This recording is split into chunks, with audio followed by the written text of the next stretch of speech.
All India Radio presents Morning News.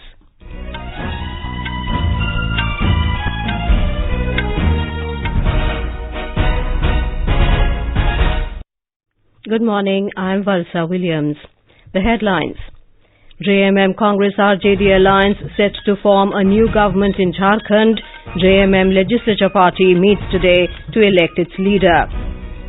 Number of active GST taxpayers reaches 1 crore 21 lakh since the launch of tax scheme. Urban India declared open defecation free. India and Iran express satisfaction over the progress in operationalization of Chabahar Port. And in sports, India's squads for the upcoming limited overs series against Sri Lanka and Australia announced. Bumrah and Dhawan return to the team.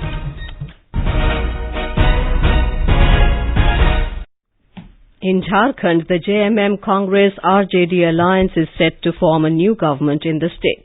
The alliance has won 47 seats in the 81-member assembly. The BJP got 25 seats. The JMM bagged 30 and the Congress 16 seats, while Jharkhand Vikas Morcha has won 3 seats. AJSU bagged 2, RJD, NCP and CPI-ML have bagged 1 seat each. 2 independent candidates were also declared elected. More from our correspondent. Chief Ministerial Candidate and Executive President of JMM, Hemant Soren, elected from both Dumka and Barhat seats. Jharkhand Vikas Morcha Chief Babulal Marandi has been declared elected from Dhanwar seat. State Congress President Rameswar Urao on Lohardagga seat and ASU Chief Sudesh Kumar Mahato declared elected from Silli. State BJP President Lakshman Gilwa was defeated in Chakradharpur. Minister Raj Paliwar and Louis Marandi also lost their seat. Most surprising result is of Jamshedpur East, where independent Sarju Rai defeated Chief Minister Raghuvar Das by margin of over 15,000 votes. KK Lal, AIR News, Ranchi. Polling for the 81-member state assembly took place in 5 phases between the 30th of November and the 20th of December. Prime Minister Narendra Modi has congratulated Hemant Soren and the Jharkhand Mukti Morcha-led alliance for the victory in the Jharkhand polls. In a tweet, Mr. Modi thanked the people of Jharkhand for having given BJP the opportunity to serve the state for many years. BJP President and Union Home Minister Amit Shah said the party respects the mandate given by the people of Jharkhand in the assembly polls. In a tweet, Mr. Shah thanked the party workers for their tireless hard work. The Jharkhand Mukti Morcha JMM legislature party will meet today in Ranchi to elect its leader. This meeting will be held under the chairmanship of party president Shibu Soren. JMM executive president Hemant Soren is likely to be elected as its legislature party leader. The Congress legislature party will also meet today to elect its leader. A meeting of the Grand Alliance partners is likely to take place today, where Hemant Soren will be elected as leader of the coalition. A range of measures to go after tax defaulters and simplify the GST filing process were discussed by a group of ministers headed by Bihar Deputy Chief Minister Sushil Modi in Bengaluru yesterday. Briefing media persons, Sushil Modi informed that the number of active GST taxpayers has gone up to 1 crore 21 lakh, of which 66.79 lakh are new registrations since the launch of GST. However, only 15% of the new taxpayers have paid taxes. Hence, Mr. Modi said that states have started physical verification of the new taxpayers by visiting their premises. He informed that a new return system will be launched from April the 1st next year, which will be user-friendly and simpler with a very few fields to fill. 1st of April से new return launch होने जा रहा है. This is a very simple return. Will have a very few fields. It will be user friendly. So this new return, and in which there will be a input tax credit verification also, because people were used to file 3B, which was very simple. Then with the filing GSTR1, so we try to make it more and more simpler. Minister of State for Finance and Corporate Affairs Anurag Thakur held 10th and final pre-budget consultation meeting with the leading representatives from health, education and rural development sectors in New Delhi yesterday. The main areas of discussion in the meeting was related to improving efficiency in delivery of health services and devising innovative ways to reach primary healthcare facilities for marginalized sections, the reforms related to pension and social protections, especially for the weaker sections, public investment in the social sector, and ways to boost economic and social infrastructure of the rural sector were also discussed. Economic Counselor and Director of Research Department at the International Monetary Fund, Geeta Gopinath, met Prime Minister Narendra Modi in New Delhi yesterday. Gopinath said that the regulatory uncertainty has played a major role in the economic slowdown in India. Gopinath also said that the goods and services tax has been significant in formalizing the Indian economy. Vice President M. Venkaiah Naidu has said that terrorism acts as a constant roadblock on the path to progress. He was interacting with a group of girl students from Jammu and Kashmir in New Delhi. Mr. Naidu said India wants to have peaceful relations with all its neighbours, including Pakistan. He said it was necessary for students to travel across the country to see the diversity of the country. He said that travelling will also help students to understand the challenges faced by the country and visualize solutions to these problems. Jammu-Kashmir region has a rich tradition, composite culture. This composite culture provides the foundation on which Kashmiri art, forms and folk tradition has flourished. This composite culture based on the values of humanism and tolerance, which is collectively known as Kashmirian. Director General of J&K Police Dilbagh Singh has said that Pakistan is resorting to frequent ceasefire violations which are aimed at pushing terrorists into this side of the border. However, he said that our anti-infiltration grid is very strong and many infiltration attempts have been foiled in recent times. Speaking to media on the sidelines of the passing out parade of the second batch of J&K police constables at Samba, Dilbagh Singh said the situation is totally under control in J&K. He said police has a very cordial relationship with the public across Jammu and Kashmir and more measures are being taken to strengthen it. The Uttar Pradesh government has handed over the possession of more than 50,000 houses to homeless families across the state yesterday. These houses have been made under Mukhyamantri Awas Yojana in 62 districts. Speaking on the occasion, Chief Minister Yogi Adityanath said his government is working for each and every citizen of the state without any discrimination. More from our correspondent.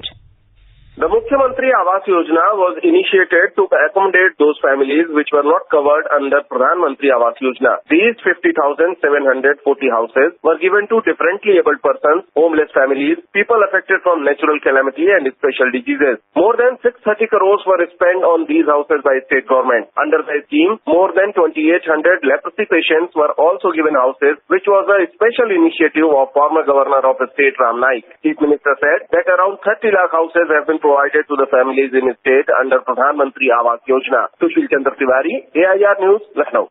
This is All India Radio giving you the news.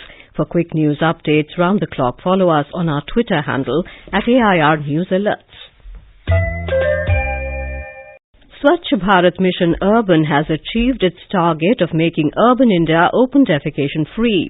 Urban areas of 35 states and union territories have become ODF. In all, 4,320 cities out of 4,372 have declared themselves ODF, of which 4,167 cities have been certified through third-party verification. This has been achieved by the construction of nearly 65.81 lakh individual household toilets against the mission target of 59 lakhs and 5.89 lakh seats of public toilets against the mission target of 5.08 lakh seats. The government has launched star rating protocol for garbage-free cities, and Indore, Ambikapur, Navi Mumbai and Mysuru have been certified as 5-star cities. 57 cities have been certified as 3-star cities and 4 cities have been certified as 1-star cities.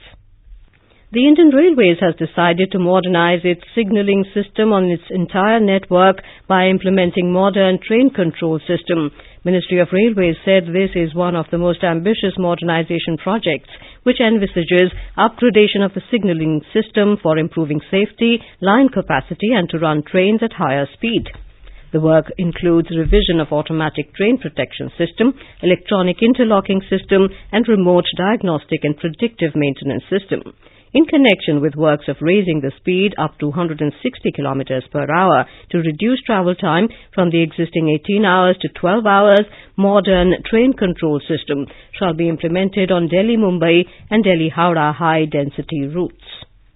The Defence Ministry has approved additional 1 lakh senior division NCC seats on self-financing basis. In a tweet, Defence Secretary Ajay Kumar said that the NCC strength is set to increase to over 15 lakh with this decision. He said approximately 100 to 150 schools and colleges will be benefited under it. The scheme will commence in 2020-21 as a pilot project. The distribution of additional 1 lakh cadets to all 17 state directorates will be done by the headquarters of the Director General of the National Cadet Corps. Moving on now to our special segment, Year-Ender 2019. Ministry of Ayush is supporting the state governments for setting up of 50-bedded integrated Ayush hospitals in the country. The centrally sponsored scheme of National Ayush Mission is the main vehicle for promoting access to Ayush healthcare. Our correspondent takes a look at the major initiatives and achievements of the scheme. The ministry has provided grant in aid of around 90 crore rupees to 1,032 Ayush dispensaries with a view to upgrade them as Ayush health and wellness centers. Such centers will make a significant impact in increasing the accessibility of Ayush healthcare to the public even in far-flung areas of the country. Prime Minister Narendra Modi had launched 10 such centers in Haryana in August this year. Besides, approval has also been granted for the establishment of the National Institute for Sovarikpa in Leh. The efforts to globalize the Ayush system yielded notable success as at the national and international levels. Many MOUs were signed by the Ministry of Ayush. With Anand Kumar, this is Naveen with Year-Ender for AIR News.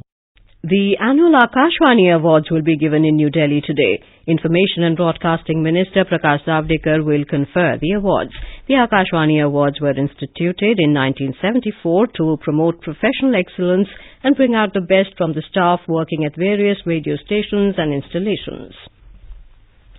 India and Iran have expressed satisfaction at the progress achieved in operationalization of the Shahid Port Chabahar. External Affairs Minister Dr. S. Jaishankar and the Foreign Minister of Iran, Dr. Mohammad Javad Zarif, recognized that it has a potential to act as a gateway between the Indian subcontinent, Iran, Afghanistan, Central Asia and Europe.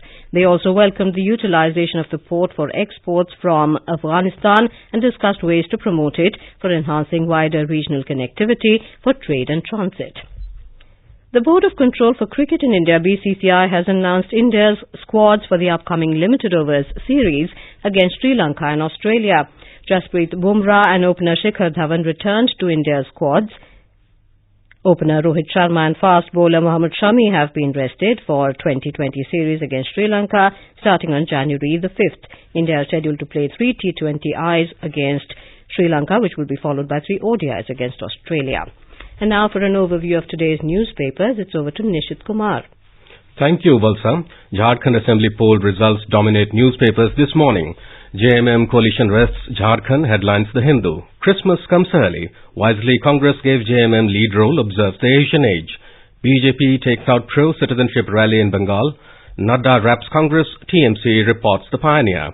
Remove anti-CAA NRC ads. Calcutta High Court to lead the government is another story in the paper. Some green shoots are sprouting in the economy, says the RBI chief, is the lead in the Hindu business line. With the caption Relief on Cars, the Economic Times writes, telcos may see license fee cut. The business lines notes the Delhi government's target, every 4th new vehicle to be electric by 2024. And finally, the Times of India reports the capital suffered its 8th straight day of intense cold day conditions on Monday. Under the headline, maximum temperature 9.7 degrees Celsius, city is set for longest December cold spell in 22 years.